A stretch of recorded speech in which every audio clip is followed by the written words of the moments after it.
सद्गुरुचरणकमलेभ्यो नमः। वसुदेवसुतं देवं कंसचाणूरमर्दनं देवकी परमानन्दं कृष्णं वन्दे जगद्गुरुं। ભગવાન જગદગુરુ દ્વારકાધીશના ચરણોમાં પ્રણામ કરી આપ સૌને ગુરુ પૂર્ણિમાની ખૂબ ખૂબ વધાઈ। શાસ્ત્રકારો એમ કહે છે કે જે મને તમને અંધકારમાંથી પ્રકાશ તરફ લઈ જાય એવું જે તત્વ છે એ સદગુરુ ભગવાન છે। આપણા અનેક મહાપુરુષોએ અને આપણા શાસ્ત્રોએ ગુરુની ખૂબ મહિમાનું વર્ણન કર્યું છે। હું તમે જ્યારે ભાગવતના આધારે જોઈએ ત્યારે કપિલ ભગવાને એની માને કહ્યું કે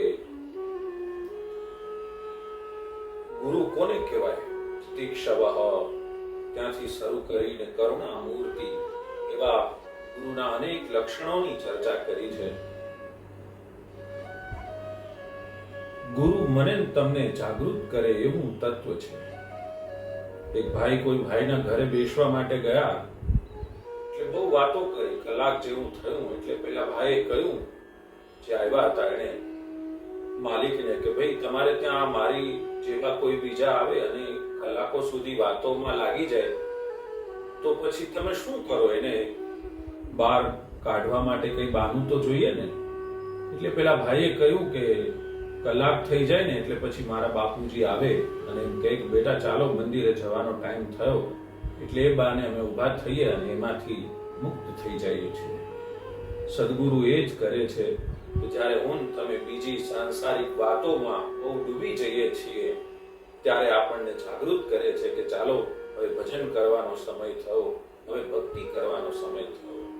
એ ભક્તિ અને ભજનથી પરમ તત્વને પ્રાપ્ત કરવા માટે શાસ્ત્રકારોએ કહ્યું છે કે આપણે ત્યાં 4 પુરુષાર્થ છે: ધર્મ, અર્થ, કામ અને મોક્ષ।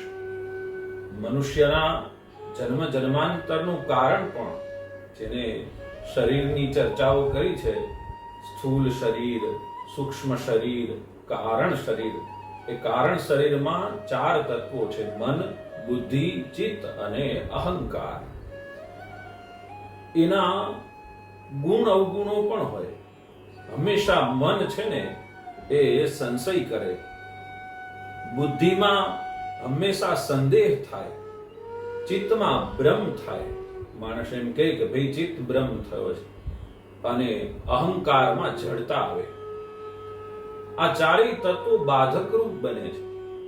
જ્યારે મુક્ત થવા માટે અથવા પરમ તત્વને પામવા માટે આ અવરોધોમાંથી મારે તમારે પાર તરી જવું હોય, થોડા હળવા થવું હોય, બહુ વજનદાર કોટ પહેર્યા હોય તો કોઈ ખીતી હોય ત્યાં એ કોટને ઉતારીને લગાવી દઈએ તો હળવા થઈ જવાય।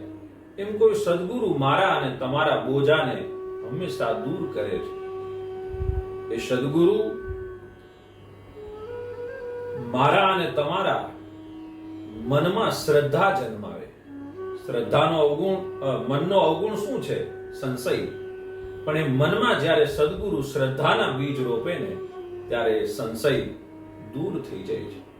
એ સદગુરુ મારા અને તમારામાં વિશ્વાસ જગાવે છે। ભવાની શંકરો વંદે શ્રદ્ધા વિશ્વાસ રૂપિણો। એ બુદ્ધિમાં જ્યારે વિશ્વાસ આવે ને વિશ્વાસ આવે એટલે સંદેહ બધા ધીમે ધીમે મટી જાય। એ સદગુરુ મારા અને તમારા ચિત્તમાં સ્થિરતા લાવે। ને જેમ સ્થિર હોય પાણી, એમાં હીરો પડી ગયો હોય તો એ દેખાય, પણ પાણી બહુ હલનચલન કરતું હોય તો એમાં કચરાઓ ડોળ જ ઉપર આવે। એ ચિત્તને સ્થિર કરે છે એટલે આપણા બ્રહ્મ દૂર થાય છે। અને અહંકારમાં જે જડતા છે, સદગુરુ એમાં વિનમ્રતા આપે છે।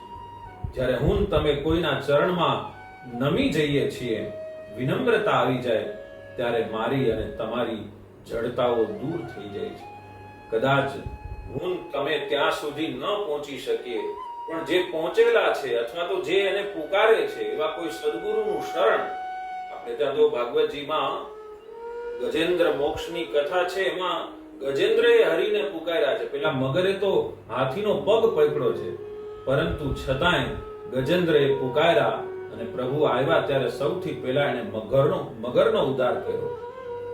આપણે એવા કોઈ પુકારનારા તત્વનું શરણનો આશ્રય કરી લઈએ તો પણ મારા અને તમારા જીવનના સંદેહો મટી જશે અને ચાર પુરુષાર્થથી ચતુર્ભુજ નારાયણનું પ્રાગટ્ય અને એની કૃપા મારા અને તમારા જીવનમાં પ્રાપ્ત થશે. એના માટે સૌથી પહેલા સત્સંગ, શાસ્ત્રોની પ્રતીતિ થાય, એમાં ભાવ જાગે, ત્યારે શાસ્ત્ર મને તમને કોઈ એવા સદગુરુનું શરણ અપાવે, એમાં પ્રતીતિ થાય અને પછી એ સદગુરુ કૃપા કરે ત્યારે આત્મ પ્રતીતિ એટલે આત્મામાં પરમ તત્વનો પ્રકાશ થાય અને એવો પ્રકાશનો પર્વ એટલે કે મોક્ષનું દ્વાર. આપણે ત્યાં પંજાબમાં તો ગુરુદ્વારાથી જ ઓળખાય કે જ્યાં મુક્ત થવા માટે કોઈ દરવાજો હશે, બાકી તો બધી જ ચારે બાજુ દિવાલો છે. ગુરુ એક એવું દ્વાર છે કે જે ખોલી દે છે મને ને તમને અને મુક્ત કરી અને પરમ તત્વ સુધી પહોંચાડે છે. એવા પ્રકાશના પર્વ ગુરુ પૂર્ણિમાની આપ સૌને વધાઈ અને એવા પરમ જગત ગુરુ પરમ તત્વ ભગવાન ઠાકોરજી દ્વારકાધીશ આપ સૌ ઉપર કૃપા કરે. જય શ્રી કૃષ્ણ, જય ગુરુદેવ.